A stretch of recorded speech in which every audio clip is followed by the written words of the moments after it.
안녕하세요. 인생을 영상에 담다 도전한국인 영상자서전 김호일 회장님 인생 스토리를 시작하겠습니다. 회장님, 네. 지난 여러 인생 동안 참 많은 도전을 하셨는데요. 네. 이전 3기의 아이콘으로 불리우시고 계십니다. 이 네. 스토리가 있나요? 이전 3기 어떤 의미인가요?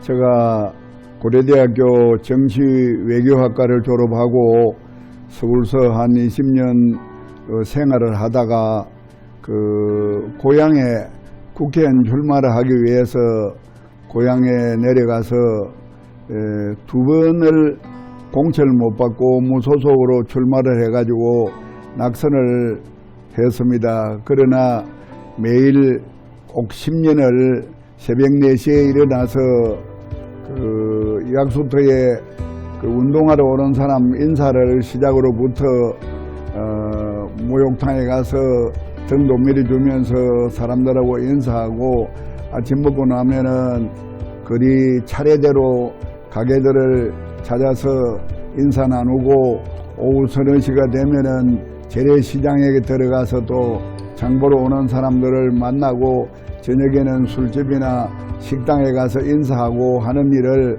꼭 10년을 하루도 비가 오나 눈이 오나 하루도 빼지 않고 노력을 했더니 세 번 만에 그 집념과 의지에 감동을 한 시민들이 뽑아줘서 두 번 낙선하고 세 번 만에 이전 3기로 국회의원이 되고 나서 3선을 했는데 지금 대한노인의 제18대 회장을 했습니다만은 16대부터 제가 출마를 해가지고 16대도 5명 중에 차점으로 낙방을 하고 17대도 3명 중에 근소한 표자로 낙방을 하고 이번 18대에 이전 3기 도전 정신으로 압도적인 당선을 하다 보니까 공교롭게 국회의원도 이전 3기 대한노인의 회장도 이전 3기로 당선되니까 이전 3기라는 아이콘이 생긴 것 같습니다. 와, 일찍이 고려대 학생회장으로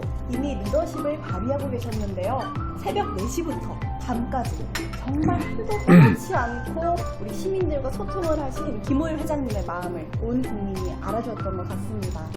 회장님의 어린 시절이 궁금합니다. 예. 시절에는 어떻게 보내셨나요? 제가 불행하게도 아주 가난한 집에 태어났습니다.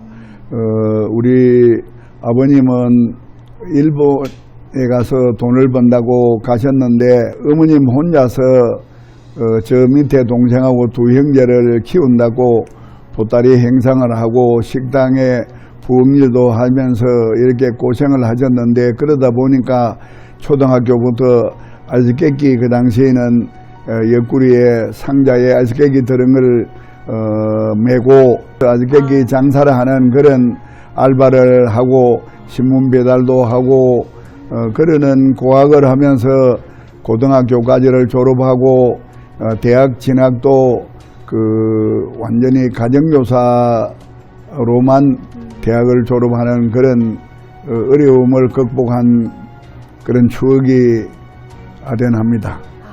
참 어린 시절부터 굳은 일도 마다하지 않으시고 이 가정을 위해 헌신하신 또 어머니가 계셨기에 지금 회장님도 계시는 거군요. 그러면 정치계에는 어떻게 들어오게 되셨나요? 아무것도 없이 사실은 맨주먹으로 정치에 입성하셨다고 들었는데요. 그 이야기가 궁금합니다. 네, 제가 고려대학교 정치외교학과를 다니고 고려대학교 총학생회장을 하고 하면서 정계에 입문하여 국가 민족을 위하여 큰 일을 하고 싶은 그런 꿈을 고등학교 시절부터 꿈을 꾸었습니다. 그래서 제가 80년 초에 나이 40에 고향에 국회의원을 하기 위해서 내려가서 마산에 만날고개라는 그 음력 8월 열일의 날 추석 다음 날에 그곳에 가면은 보고 싶은 사람, 그리운 사람을 만날 수 있다는 전설이 있는 고개를 테마로 제가 만날제라는 축제를 마산향토문화진흥회 이사장으로서 주최를 했습니다. 그래서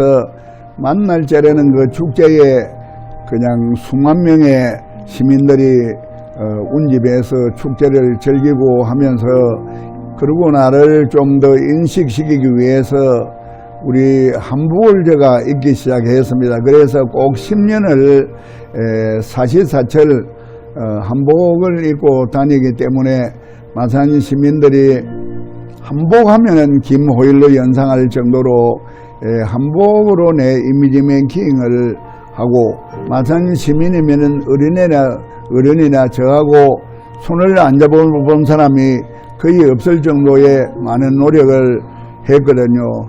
그런 노력에 집님의 결실이 국회의원을 당선시켜준 그런 결과를 낳았다고 생각합니다. 그래서 의지와 집념, 불굴의 정신 그런 것을 시민들이 높이 사주더라 하는 것을 제가 깊이 새기고 있습니다. 그 마산 시민들의 정말 이 마음속에 김호일 회장님의 뜨거운 그 열정, 한복이라는 또 이미지로 또 뜨겁게 남아있을 것 같습니다. 네, 회장님 여러 정치 이런 여러 행보 속에 다른 사람들의 응원도 많이 있었을 것 같은데요. 혹시 그 중에 유독 기억이 나는 격려나 응원 있으셨나요? 내가 이제 딸이 셋이 있습니다. 셋이 있는데 어느 날 종이약 1000마리를 접어가지고 아빠 우리가 종이약 1000마리를 접었으니까 아빠 소원이 이루어질 거야 이러면서 내한테 그 종이약 1000마리를 주었는데 내가 물어보니까 세 아이 중에 그 하나가 학교 선생님한테 종이약 1000마리를 접으면 소원이 이루어진다는 그런 전설적인 이야기를 듣고 우리 아빠가 꼭 당선되도록 우리가 종이약 1000마리를 접자. 그래가 맨날 맨밤을 종이약 1000마리 문방구에 그 종이를 사가지고 접어서 실에 깨매가지고 내한테 선물로 준 일이 있어요. 그래서 나도 그걸 감동을 받고 그 종이약을 정당 사무실에 걸어놓고 그 당시에는 합동연설이 있었는데 3번 합동연설을 하는데 마지막 합동연설을 하는 날을 내가 대봉투에다가 종이약 1000마리를 담아가지고 단상에 가지고 갔습니다. 그래서 연설 제일 마지막 말미에 시민 여러분, 내 어린 세 딸이 아버지를 잘못 만나서 메이커 있는 옷도 한번 입어보지 못하고 메이커 있는 신발도 한번 신어보지 못했지만 불평 없이 착하게 자라서 큰애가 정교 어린이 회장을 당선되었고 둘째도 정교 어린이 부회장이 당선되고 한 달 전에 막내가 또 정교 어린이 회장이 되었는데 저보고 아빠 나도 회장이 되었으니까 이번에는 아빠가 꼭 당선될 거야 이런 격려를 했습니다. 시민 여러분 이렇도록 천진난만한 내 세 딸의 꿈, 그 소망 시민 여러분이 이번에 꼭 좀 이루어 주십시오 하면서 내가 봉투에 들어있는 종이약을 줄줄이 끄집어내면서 눈물로 호소를 할 때 온 청중이 그냥 눈물바다가 되고 공감을 이루고 그런 일이 있고 나서 연설을 끝나니까 저를 목마를 태워가지고 김호일 하면서 함성을 지르고 앞장을 서니까 모든 합동연설장에 있던 청중이 다 딸려가지고 약 2km가 되는 3.15 의거기념탑 앞까지를 행진을 하면서 김호일을 구호를 외치면서 3.15 의거기념탑 앞에서 민주주의 만세, 서민 만세 이런 외침을 하고 박수를 친 일이 있는데 그때에 지방신문에서 종이약 1000마리가 기적을 낳았다, 이런 제목으로 머릿기사를 쓰면서 톡기사로 저의 당선을 보도한 일이 있습니다.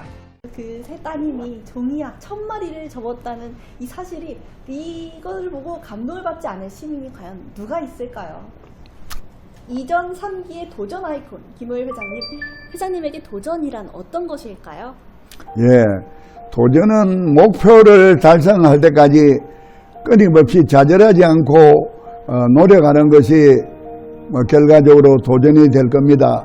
제가 그 고등학교 시절에 정치가가 될 꿈을 꾸고 고려대학교 정치외교과를 진학을 하고 국회의원에 출마해서 2번을 낙선했지만은 좌절하지 않고 다시 4년 후를 향해서 선거운동을 시작을 했는데, 낙선자가 낙선했지만은 좌절하지 않고 열심히 4년 후를 향하여 뛰겠습니다 하는 인사를 내가 먼저 하니까 시민들이 더욱더 감동을 하고 격려를 해줍니다.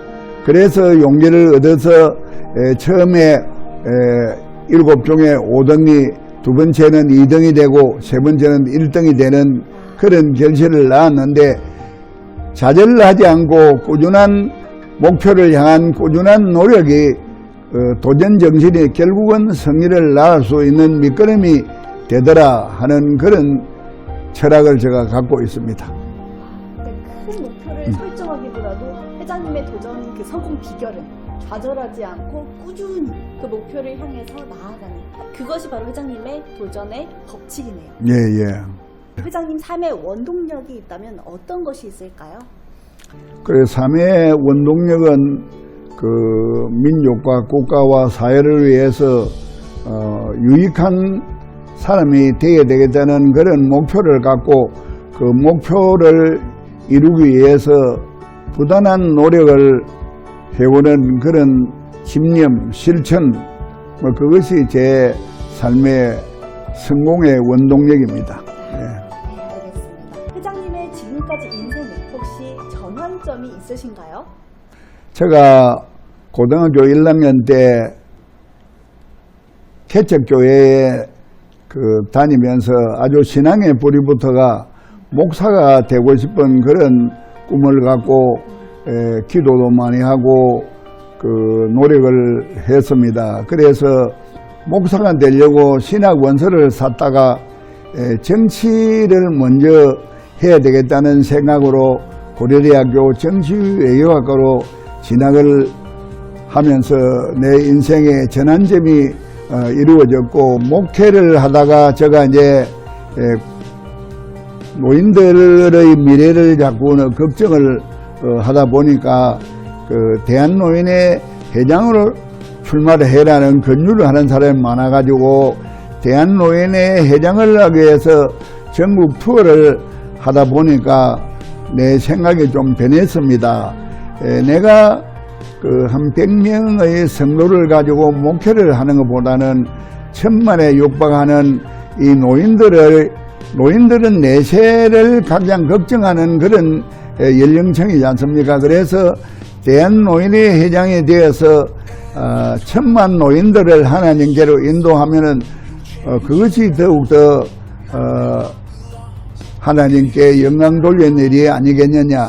그래서 제가 대한노인의 회장이 되어서 이 나라 모든 노인들을 자연스럽게 하나님께로 기회하도록 인도한다면 그것이 더욱 큰 목회다, 이런 생각을 하고 교회를 접고 오늘 노인의 회장이 되는데, 이제 노인의 회장과 목회를 병행을 하고자 합니다.